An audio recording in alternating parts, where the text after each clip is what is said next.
Futebolaço, eu sou o Dieguinho. Bom, galera, tá entrando no ar a nossa primeira edição, mentira, é a segunda edição, como sempre, recheada de informações. Já chega deixando o like no começo do vídeo que ajuda bastante. Se for sua primeira vez aqui no canal, seja muito bem-vindo à família Futebolaço. É um prazer poder produzir conteúdo para você todos os dias. Se quiser comprar camisas antigas do Vascão, entre em contato com a gente na lojinha do Futebolaço. Chegou umas peças muito bacanas e raras pra gente hoje. Eu tô subindo daqui a pouquinho lá no Instagram. Quem quiser adquirir, entre em contato com a gente lá. O link tá aqui na descrição. E se você quiser vender também sua camisa ou agasalho original em bom estado, manda a foto pra gente lá no Instagram que a gente analisa, beleza? Dito isso, vamos aí às informações. Primeiro, vamos falar logo da partida entre Vasco e a equipe do Palmeiras. A bola rola daqui a pouquinho às 19 horas, transmissão apenas pelo Premier. E vamos aqui às prováveis escalações. O Palmeiras deve ir a campo com Everton no gol, Giai na lateral direita,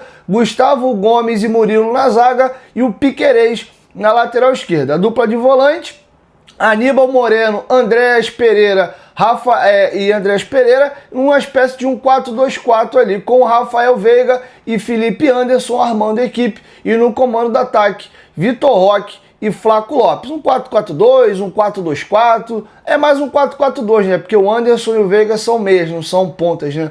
E uma curiosidade, o Lucas Evangelista teve uma lesão de última hora e tá fora. Então o Andréas Pereira acabou entrando recuando de posição na equipe, e o Rafael Veiga deve estar ganhando uma posição. Beleza? Falando agora da equipe do Vasco, o Vasco tem as ausências do Cuesta por lesão e do Barros aí pelo terceiro cartão amarelo, e o Matheus França também teve um problema no último treino antes da viagem para São Paulo. Seria uma opção no banco, daí a gente perde. O provável time do Vasco para daqui a pouquinho é Léo Jardim, Paulo Henrique, Lucas Oliveira, Robert Renan e o Puma Rodrigues. Dupla de volantes, o Tietê tá recuperado, vai fazer a dupla ali com o Hugo Moura, Felipe Coutinho armando, Nuno Ryan nas beiradas e no comando do ataque, Pablo Verrete, tá? Os jogadores pendurados do Vasco, se tomando o cartão aí, fica fora do confronto contra o Vitória no domingo, é apenas o David e o Paulinho, tá bom? Então tá feito aí o registro para vocês. A arbitragem, o árbitro vai ser o Rafael Rodrigo Klein, a assistente número 1, Bruno Bosquilha, assistente 2, Mauro Coelho Silva Pena, quarto árbitro, José Mendonça da Silva Júnior, e o VAR, Daniel Nobre Bins, tá? Olho aí na arbitragem, o Vasco é muito garfado contra o Palmeiras lá em São Paulo. Inclusive, 2023 teve aquele gol do Paulinho ridiculamente anulado. Beleza? Virando a chave agora, vamos falar um pouquinho sobre tabus. O Vasco não vence o Palmeiras, vai completar 10 anos agora em novembro. A última vitória foi em 2015, dentro do Allianz Parque, vitória por 2-0, gols de Nenê e Rafael Silva. Se for trazer para São Januário, aí o negócio fica mais feio. O Vasco não vence o Palmeiras em São Januário desde 2012, e a última vitória foi em 2015. Porém, o Vasco com o Fernando Diniz vem quebrando aí alguns tabus. O Vasco há 8 anos não vencia nenhum clube paulista jogando em São Paulo. A última vitória tinha sido sobre o Santos em 2017 na Vila Belmiro, aquele golaço de falta do Nenê e uma pancada do Evander. E o Vasco venceu aí a equipe do São Paulo por 3-1. O Vasco também não marcava 6 gols no Brasileiro desde 2008, 6-1 contra o Atlético Mineiro em São Januário, meteu esse 6-0 no Santos. O Vasco também não vencia por 6 gols de diferença no Brasileiro desde 2001, aquela goleada por 7-1 em cima do São Paulo dentro de São Januário. E outro tabu também que o Vasco quebrou é o Vasco desde 2018 não passava um campeonato brasileiro sem perder para o Flamengo. Também não ganhou, mas pelo menos não perdeu. Foi 2 empates. O curioso é que em 2018 também não teve vitória. Foram 2 empates, tá? Então, desde 2019, 20, 21, 22... 21 e 22 não, porque o Vasco estava na Série B, né? Mas 19, 20, 23 e 24, pelo menos uma derrota para o Flamengo no Brasileiro tinha. Esse ano não aconteceu. Tá bom? Então são alguns tabus aqui que o Vasco quebrou com o Fernando Diniz, e se Deus quiser, quem sabe a gente não vence aí o Palmeiras hoje no Allianz Parque, confirma a nossa boa fase e quebra mais um tabu. O Fernando Diniz enfrentou o Abel Ferreira em 5 oportunidades. A maioria pelo Fluminense, teve também um confronto pelo Cruzeiro. 4 pelo Flu e 1 pelo Cruzeiro. São 2 vitórias do Abel Ferreira, 2 empates e apenas uma única vitória do Fernando Diniz. É um retrospecto curto também, né? 5 jogos, mas não é muito favorável ao Fernando Diniz, não. Tá bom? Então tá feito aí o registro para vocês. Essas são algumas informações sobre a partida. Sobre a convocação da seleção brasileira, galera, não rolou nenhum jogador do Vasco convocado. Havia uma expectativa de que o Vasco pudesse ter um ou até mais de um jogador convocado. Não rolou. Só 2 jogadores que atuam no futebol brasileiro foram convocados. O goleiro Hugo Souza, lembrando que o Alisson, goleiro aí titular do Brasil, teve uma lesão e abriu uma brecha para um goleiro. Não sei se iria o Hugo ou o Bento, né? A lista final foi Ederson, Hugo Souza e Bento. Um desses 3 rodaria. Não seria o Ederson, seria ou o Hugo ou o Bento, tá? Então tá feito aí o registro sobre o gol. E o outro jogador que atua no Brasil que foi convocado foi o Fabrício Bruno, tá? Mas a zaga também teve 2 baixas importantes, o Marquinhos e o Alexandre do Lille. Então esses 2 jogadores não puderam estar na convocação e o Fabrício Bruno entrou. Então é possível até que não tivesse nenhum jogador que atua no Brasil convocado nesta lista. Vamos à lista final da seleção aí. Os goleiros eu já bati. Defensores, ele levou 3 laterais esquerdos e 2 laterais direitos. Caio Henrique, Carlos Augusto e Douglas Santos. Zagueiros, Militão, Fabrício Bruno, Gabriel Magalhães, Beraldo. Laterais direitos, que é a galera que pensou no PH, o Wanderson, que joga no Mônaco, e o Wesley, que joga na Roma, que era do Flamengo, tá? Eu vejo essa posição do Wanderson ali um pouquinho aberto. Agora, indo para o meio campo, ele levou só um jogador que tem um pouco mais de característica de meia, mas nem sempre joga de meia, joga de ponta, joga de segundo volante também, que é o Paquetá. De resto, tudo volante. André, do Wolverhampton, Bruno Guimarães do Newcastle, Casemiro do Manchester United e aí o João Gomes do Wolverhampton. O Andrei Santos se lesionou, ficou fora da lista aqui de convocados. O João Gomes entrou na vaga que era do Andrei, tá? O Joelinton do Newcastle e o Paquetá do West Ham, tá? Se você olhar, não tem um meia clássico de armação. O cara que pode um pouquinho fazer isso ali é o Paquetá. Tem alguns jogadores de ataque que também sabem jogar ali. Vamos aos atacantes. Estevão do Chelsea, Martinelli do Arsenal, Igor Jesus do Nottingham Forest, Luiz Henrique do Zenit, Matheus Cunha do Manchester United, Richarlison do Tottenham, Rodrigo do Real Madrid, Vinícius Júnior também do Real Madrid. Quem pode fazer uma de 10 ali é o Rodrigo, o Matheus Cunha e até o Estevão, eventualmente, que joga nessa posição. Lembrando que o Rafinha está lesionado e também não pôde ser convocado. Rafinha no Barcelona na última temporada muitas vezes jogou um pouco armando o time ali também como um camisa 10. Beleza? E aí, rapidamente pincelando aqui essa situação de convocação, cara, tu olha os nomes, onde que tu enfia o Ryan no ataque aqui? Tu tira o Estevão, Martinelli, o Igor Jesus é centroavante, né? Luiz Henrique, Matheus Cunha também é centroavante, joga de 10, então não é do Ryan. O Richarlison também é 9, tu tira o Rodrigo, tu tira o Vinícius Júnior. A gente sabe que o Ryan tá num bom momento, mas vamos ser justos, o Ryan hoje não merece tirar a vaga de nenhum desses jogadores aqui. Ainda tem o Rafinha, que estava lesionado e não foi convocado. Indo para a situação de meio-campistas, o Ancelotti ele joga com aquela formação que o Ramon Dias jogava no Vasco em 2023, que é o 4-3-3 sem meia, com um primeiro volante fixo e 2 volantes de construção, os famosos volantes meias. E aí ele tem para primeiro ali o André, o João Gomes, que poderia ser o Andrei Santos, tá? E para segundo, o Casemiro também. Para segunda tem o Bruno Guimarães, ele tem o Joelinton e tem o Paquetá. Então, de fato, fica um pouco complicado encaixar o Felipe Coutinho aqui ou o Matheus Pereira. Seria mais uma questão ali de mudança de esquema de jogo para você ter 2 volantes e um meia de armação. Ainda assim, pensando num 10 classicão,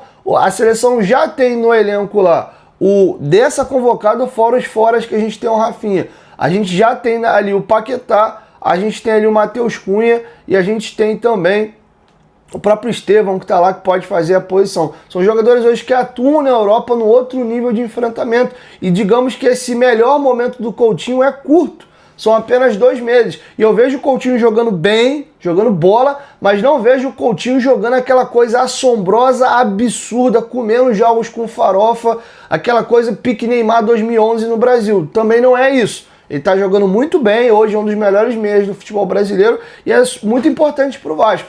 Mas para entrar nesse nível de seleção e jogar, né, no nível que se atua hoje no futebol europeu, pensando na parte física, eu acho que ainda falta um pouquinho mais. Por outro lado, é bom para a gente também. Vamos ver aí, pensando em convocação, tem uma outra convocação em meados de novembro, de repente a galera aí, né, porra, se dedica mais para tentar cavar uma vaguinha para a próxima convocação. Na minha opinião, o jogador do Vasco que tem mais condição de brigar mesmo por uma posição para a convocação e até para a Copa é o Paulo Henrique, que eu acho que para atacante de beirada e para meia fica um pouco difícil para o Ryan e para o Coutinho, mas pensando em lateral, na minha opinião, é uma posição muito em aberto, principalmente a lateral direita, é muito em aberto, é muito em aberto. Então acho que se o Paulo Henrique caprichar um pouquinho mais no ataque e manter o desempenho dele, for subindo inclusive, eu acho que ele tem condição, pode ter uma contusãozinha também daqui para lá, essa é a minha opinião, tá? Fica à vontade para ter a sua, concordar, discordar aqui embaixo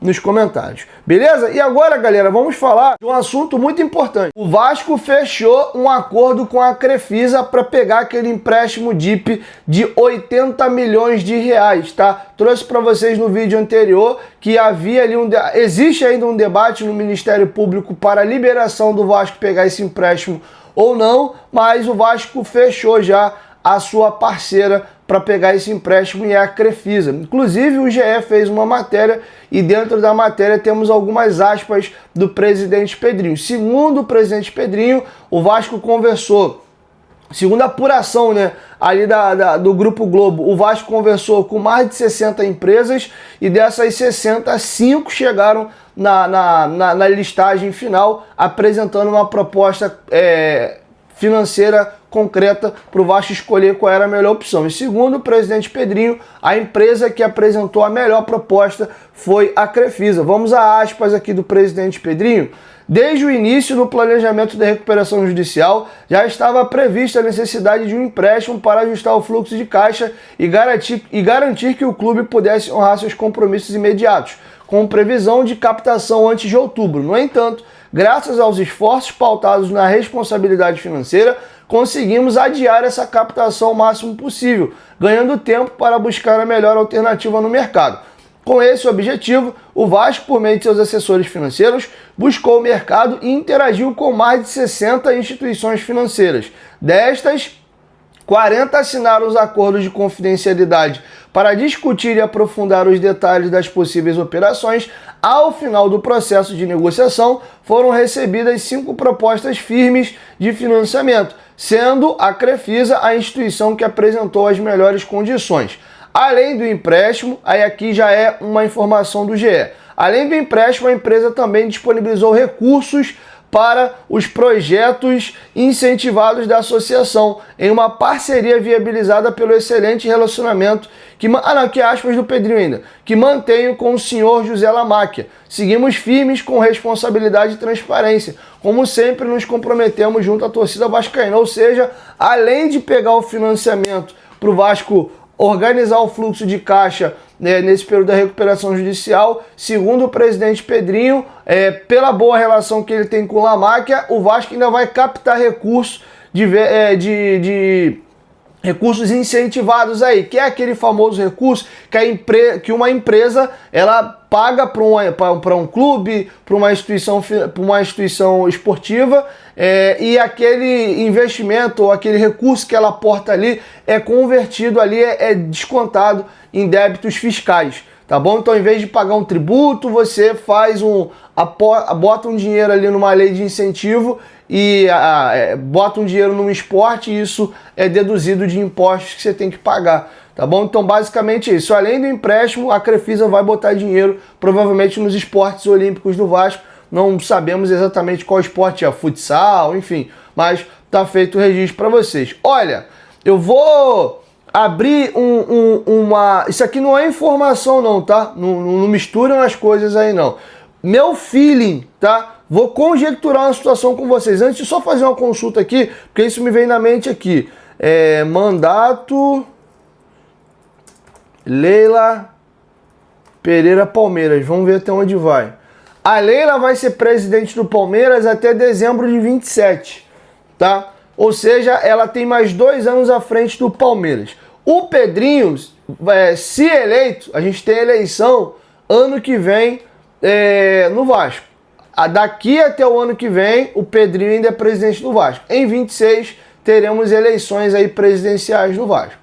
Dependendo de como essa relação for construída e dependendo de como o Vasco for caminhando sem venda de SAF, a Leila vai ter um martelo batido final para ela no Palmeiras. Ela foi presidente e já teve reeleição. Ela não consegue concorrer à eleição de 28. Olha, não seria nenhuma surpresa a Leila encerrar o ciclo dela de vez no Palmeiras e quem sabe o Vasco vender a SAF para o grupo do José Lamáquia. Lembrando que isso vazou, uma das ideias era o Vasco num primeiro momento vender a SAF para o Lamáquia. Mas teve essa questão do conflito de interesse, uma pressão desgraçada no Palmeiras. A Leila estava, inclusive, em ano eleitoral, ela tinha que vencer a eleição, estava caindo muito mal no Palmeiras, e aí eles meio que deram para trás. Agora, na hora que o Vasco vai ao mercado captar um investimento, vai captar um financiamento de IPI para poder pagar a questão, ajustar o fluxo de caixa para recuperação judicial, o Lamáquia volta à cena e ainda bota dinheiro nos esportes incentivados, eu não sei não, tá? Tomara aí que o Vasco, inclusive, venda a SAF antes disso, apareça um baita investidor com muito dinheiro e com expertise, mas não seria surpresa o Pedrinho continuar na gestão do clube aí 26, 27, e aí quando a Leila estiver dando linha na pipa no Palmeiras já, ou até no último ano mesmo, 27 já sabe que não vai ganhar a eleição mesmo, já sabe que não vai disputar a eleição e está de saída. Ela, inclusive, já não é mais patrocinadora do clube, né? Uma Bet agora pegou o Master do Palmeiras. Então, de repente, o Pedrinho gera esse ano que vem, e no outro ano aí a Crefisa, de repente, compra a SAF do Vasco. Tô jogando aqui uma possibilidade, tá? Tu acha que foi viagem na minha cabeça? Acha que faz sentido? Deixa a sua opinião aqui embaixo nos comentários, mas fato é que teve uma reaproximação. Lembrando que o Pedrinho aí andou tendo rusgas com a Leila andou dando algumas entrevistas lá no Palmeiras sobre essa questão do Vasco, e o Pedrinho falou que na hora certa ele ia falar e tal. Se eu não me engano, teve uma alfinetada da Leila também, mas ele segurou a onda ali, e ele sempre falou que a relação dele mesmo ali é com o Lamáquia.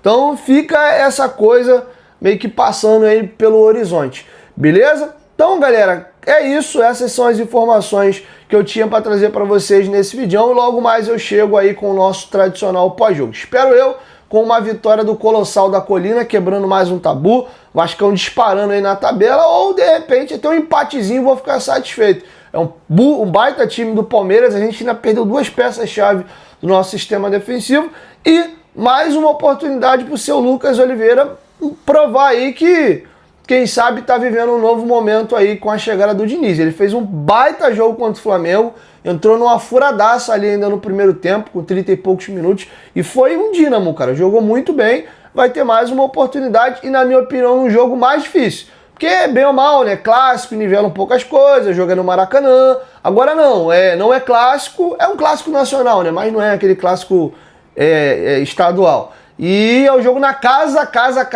mesmo ali do adversário. Então acho sim que o jogo, não estou entrando no mérito aqui de quem é mais forte, Flamengo ou Palmeiras, mas pelo cenário eu acho ainda que o jogo hoje é mais difícil. Inclusive sem a presença do Barros, né? Que a cabeça de área fica um pouco mais desguarnecida. Então há a tendência que a gente tenha uma zaga um pouquinho mais exposta hoje. Mas enfim, vamos aguardar. O Palmeiras nesse 4-4-2 aí pode ter um pouco mais a bola no meio campo, talvez não atacar tanta profundidade. Tô curioso para saber como é que vai ser esse jogo de hoje aí, tá? Enfim, vamos ver também se o jogo ficar muito em contra-ataque pro Vasco, se o Diniz vai manter o Verratti o jogo todo aí.